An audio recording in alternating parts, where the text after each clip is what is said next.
అనకాపల్లి జిల్లా చోడవరం పోలీస్ స్టేషన్లో ఏర్పాటు చేసిన మీడియా సమావేశంలో అనకాపల్లి డీఎస్పీ శ్రావణి మాట్లాడుతూ చోడవరం మండలం వెంకన్నపాలెం గ్రామంలో జరిగిన మహిళా హత్య ఘటనకు సంబంధించి చోడవరం పోలీసులు కేసు నమోదు చేసి దర్యాప్తు చేపట్టారని, వెంకన్నపాలెం గ్రామానికి చెందిన కరక పసలమ్మ వయసు సుమారు 46 సంవత్సరాలు, తన కుమారుడు కోడలు మనవడితో కలిసి నివాసం ఉంటున్నారు. కుటుంబంలో అత్తా కోడల మధ్య తరచూ చిన్న చిన్న విషయాలపై గొడవలు జరుగుతూ ఉండేవని తెలిసింది.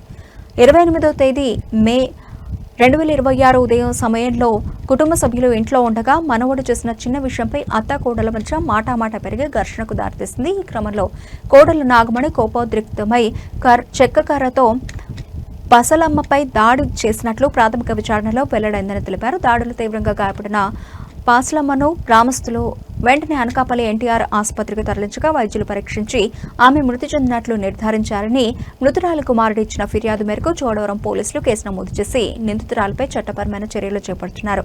సంఘటనపై పూర్తి స్థాయిలో దర్యాప్తు కొనసాగుతుంది. ఈ కేసులో ముద్దాయి అయిన కరక నాగమణి వైఫ్ ఆఫ్ లక్ష్మణరావు వెంకన్నపాలెం గ్రామంలో ఉన్న ఆమె అమ్మగారి ఇంటి వద్ద పోలీసులు అదుపులోకి తీసుకుని అరెస్టు చేసినట్లు తెలిపారు.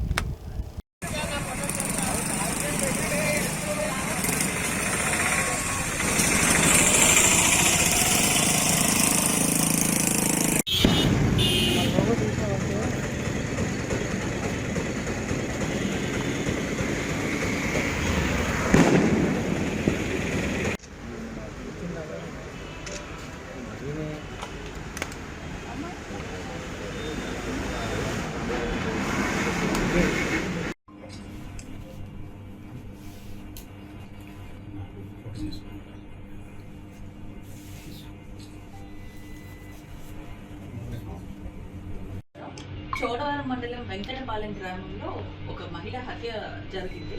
దానికి సంబంధించి చోడవరం పోలీస్ స్టేషన్ లిమిట్స్లో కేసు నమోదు చేయడం జరిగింది.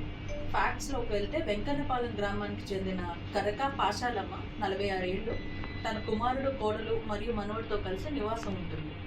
ఈ అత్తా కోడళ్ళు తరచుగా దెబ్బలాడుకుంటూ ఉంటారు. ఇదే క్రమంలో నిన్న 28 ఉదయం సమయంలో వాళ్ళ అబ్బాయి మనవడిని ఏదో అన్నది ఈవిడ అని చెప్పి పెద్ద ఆవిడ దాని మీద మళ్ళీ అత్తా కోడళ్ళు మాట అనుకునేసి ఈ కోడలు ఎవరైతే ఎక్యూజ్డ్ ఉన్నారో ఆవిడ ఎలిజ్డ్ ఎక్యూజ్డ్ ఆమె ఒక కర్ర తీసుకుని, ఈ వంట చేసుకునే 5 రూట్ స్టిక్స్ ఉంటాయి, ఆ కర్ర ఒకటి తీసుకుని ఆ పెద్ద ఆవిడని కొట్టడం జరిగింది. ఆ పెద్ద ఆవిడ విత్ మల్టిపుల్ ఇంజురీస్, ఆ కర్రతో కొట్టడం వల్ల అయిన మల్టిపుల్ ఇంజురీస్తో ఈ ఎన్టీఆర్ హాస్పిటల్లో ట్రీట్మెంట్ పొందుతూ మరణించడం జరిగింది. ఈ మృతురాలి కుమారుడి దగ్గర నుంచి పిటిషన్ తీసుకుని మేము ఎఫ్ఐఆర్ నమోదు చేసి పూర్తి స్థాయిలో దర్యాప్తు చేయడం జరుగుతుంది. దీంట్లో ఎక్యూజ్డ్ ఎవరైతే ఉందో ఆమెని వాళ్ళ అమ్మగారి ఇల్లు వెంకన్నపాలెంలో మేము కస్టడీలోకి తీసుకోవడం జరిగింది. ఆమెని ఇప్పుడు రిమాండ్కి పంపిస్తాం.